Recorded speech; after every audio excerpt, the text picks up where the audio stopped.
Okay, hello everyone. Uh, my honored friends and guests here at the United WolvHaven Rally, welcome. Before we start, I'd like to thank all the members of United WolvHaven for their hard work during the election. In particular, I'd like to name the following individuals for their hard work and time put forth for the party. And by the way, I'm not looking at the chat because I'm looking at my script.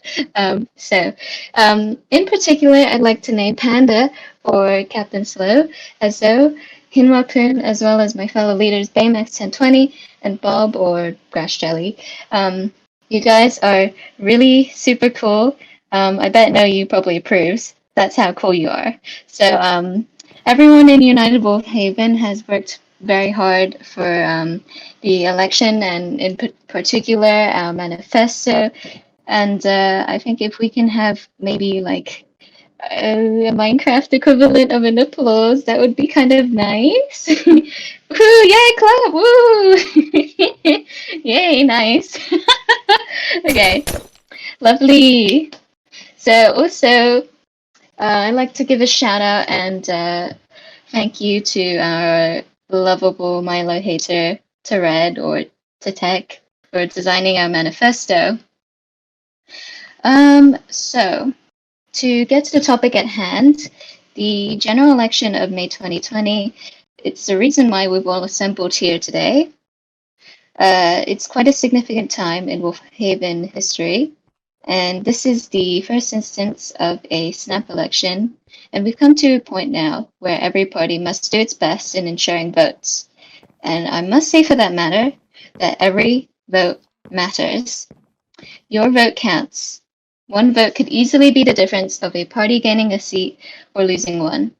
I cannot stress this enough, and I highly encourage you and everyone to vote. So to move on from that, I also think it's important to establish something very fundamental. United Wolfhaven, we're not a perfect party. One can dream of achieving perfection, but in the sort of subjective and constantly reshaping political landscape of Wolfhaven politics, it's rather far-fetched in thinking that a party can become the true ideal that embodies the interests of all the members of the Wolfhaven community. It just isn't possible. So I have a nice little quote from Leo Tolstoy, a famous Russian writer, which I believe sums up what I said nicely. If you look for perfection, you'll never be content. I almost certainly can tell you that United Wolfhaven is looking to improve and grow. And starting from this election, United Wolfhaven has opened a Discord for the public that allows individuals to ask questions about their concerns and receive important announcements straight from United Wolfhaven ourselves. And in the past, United Wolfhaven has been viewed to be rather secretive of what goes on behind our doors. And this time we hope to be more open with the members of the Wolfhaven community. And while we are the last to do so, the establishing of this public space between United Wolfhaven and the members of the public may communicate. It's a positive step in the right direction. And I hope that everyone here in the voice chat or maybe on the server or who could be watching the recording after, I hope everyone tuning in is either already a supporter of United Wolfhaven, in which I sincerely thank you for, or perhaps maybe you're someone who's interested in United Wolfhaven because you've seen our manifesto, or you've watched the interview I had with Newsnet, or perhaps you like the ad I made, along with Baymax's epic bruh. So I want to dedicate a little bit of my time to convince you why you should stay on or go for Team United Wolfhaven. It's rather evident that the combination of two of the most popular parties has resulted in a sort of big mega party, and we've shown to stand strong after merging, and we will continue to do so. Our performance in the last term has shown that we are not only productive in getting our manifesto aims down, but we are also very capable in our ability of doing what is needed. Amongst the array of items we have planned are plans for further infrastructure, expansion in Gardelia, which Baymax will later talk about. Fifth Haven rewards for those who build, a much-awaited Pangea revamp, and even more on our manifesto.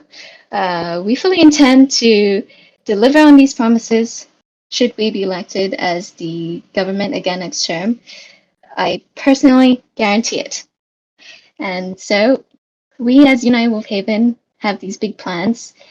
And like I said before, these big plans will not work without your help. And your vote is important, it is essential, and I hope that you join us and choose the better path by voting United WolvHaven at the elections. So now I will be handing over to Mindbuilder, or Mibu, who explained some changes regarding the advertising rules that was mentioned on our manifesto. So Mibu, would you like to go ahead for that? Thanks, Chloe. I know that a lot of attention has been given to the other matters which are relevant to this election, but I think an aspect which is equally as important is our plan to improve and relax WolvHaven's advertising policy.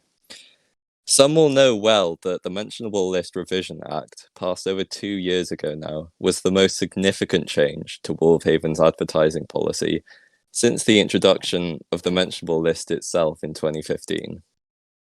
The removal of the mentionable list and subsequent freedom given to mention all servers was largely successful, and it was always the intention that at some point the advertising policy could be relaxed even more to allow greater freedom when discussing server names in conversation. This is the ambition behind our new advertising policy, which I'll explain now. Firstly, one of the most important changes we're making is to turn advertising into a new separate offence. Currently, advertising counts as an act of treason, which carries a minimum sentence of a 28-day ban.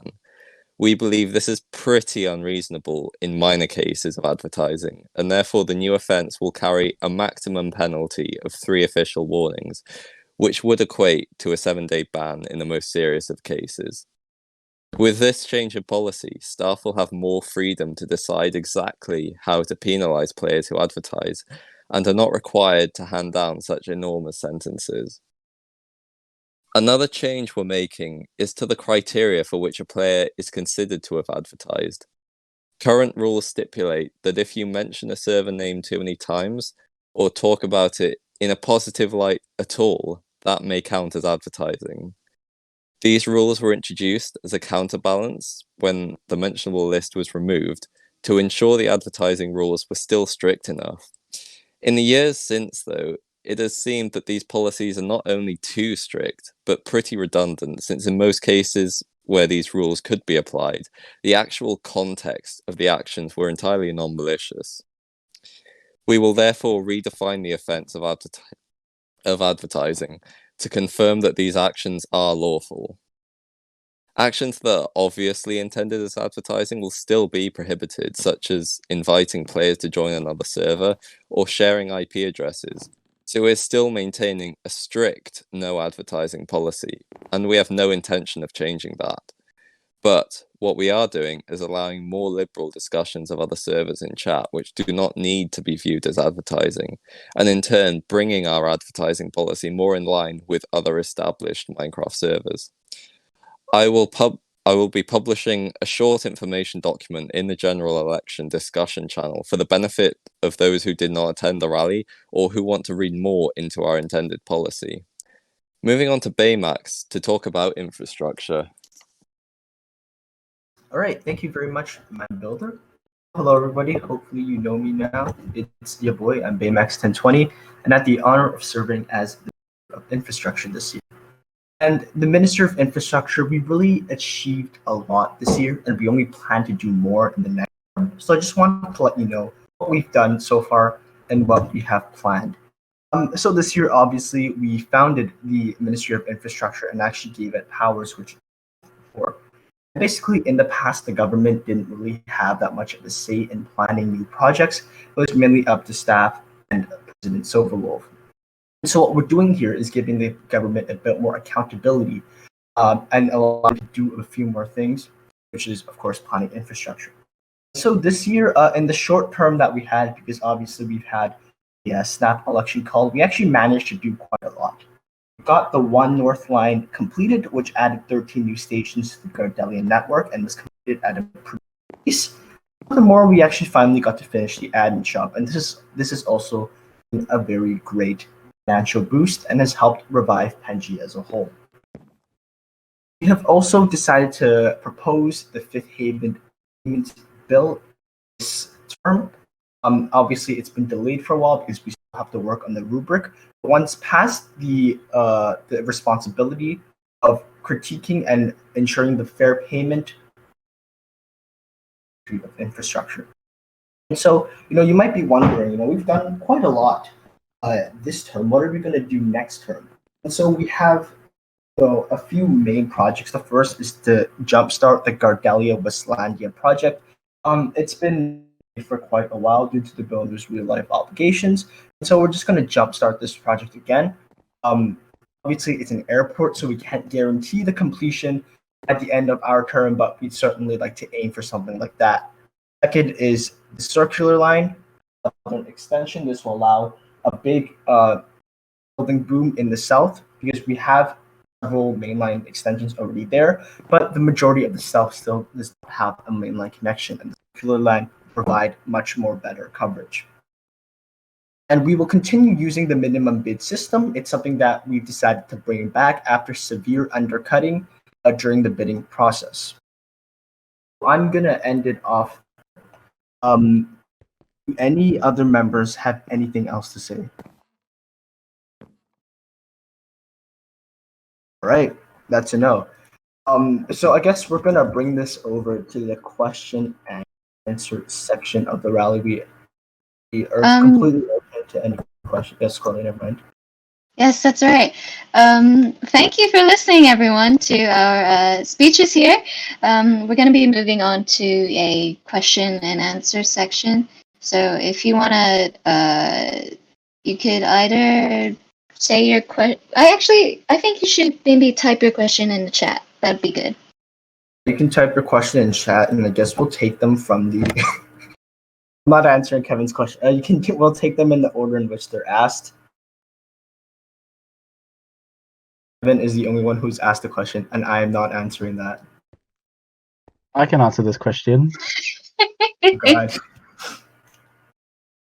A funnel. A funnel? Okay. No.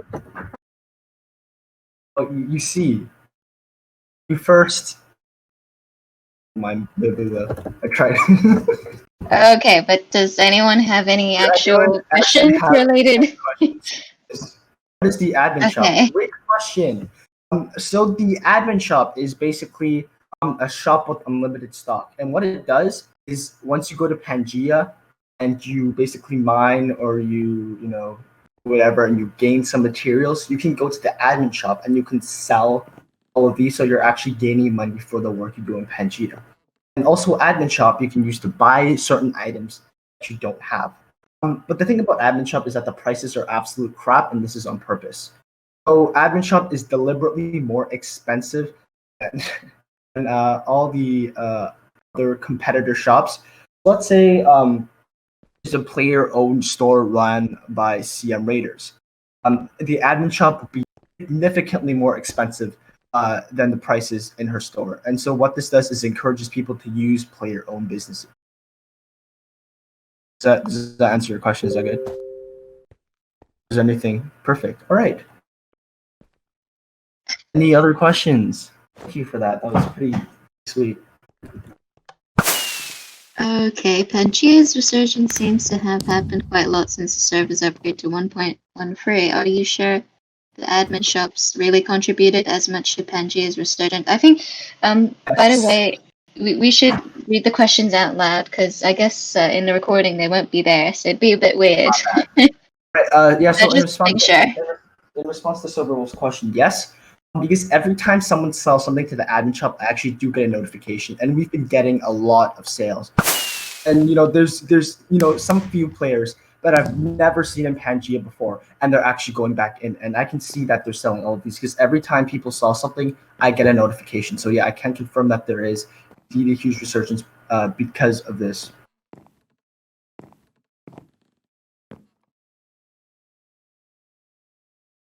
Any other questions? Yeah, any other questions? I saw Yes. someone just move the channel. Josh said. Okay, so to be fair, we had admin shop before 1.12. That didn't really contribute much. Okay, so I'm not sure about how the admin shop system before, because I've seen a few admin shops around WolvHaven. But the prices are extremely different from the official list of prices that I got, and they sell way less items when compared to the massive admin shop that we have. Because with the new admin shop that we've created, basically has every single non-craftable item, something that hasn't been done before. And so obviously, I would say, as I said, the sales of all the materials that we're getting are proof that the admin shop is actually doing something. But it also provides a great money sink, kind of, because we do have people buying stuff in the admin shop, and obviously, it's rid of money from the economy, and we also have people selling, which ensures that they can't double sell on items, because with the old.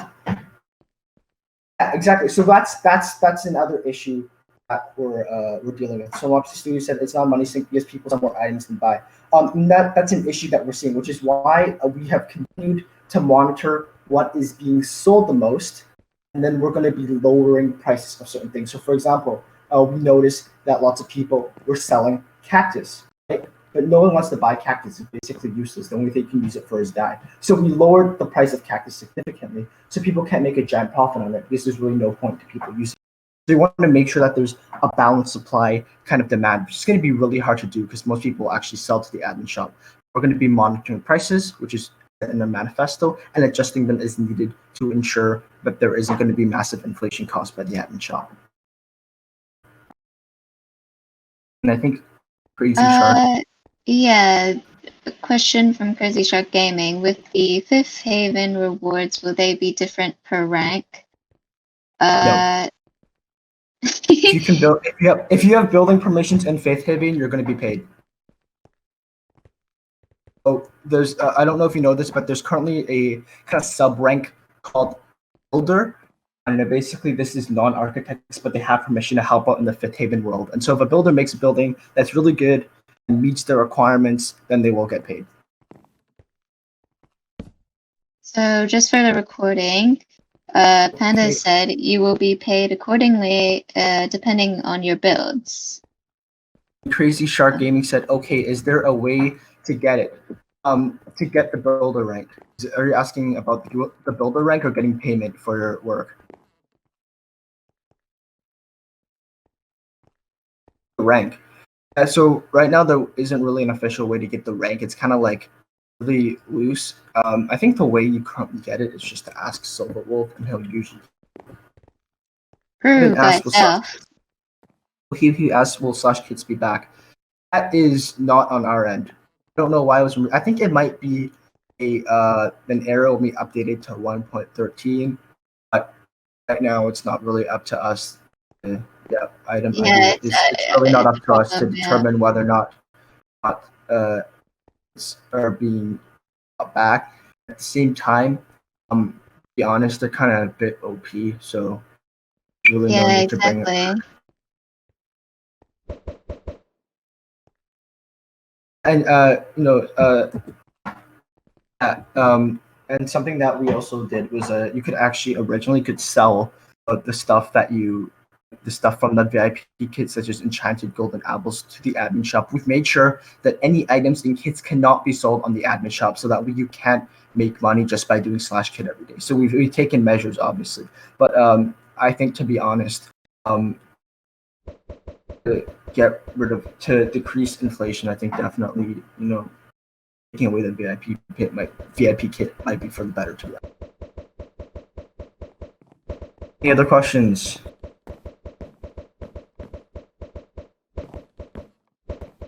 Yes, no. Australia. Oh, you don't count, do you? That's offensive. I'm not gonna answer that question.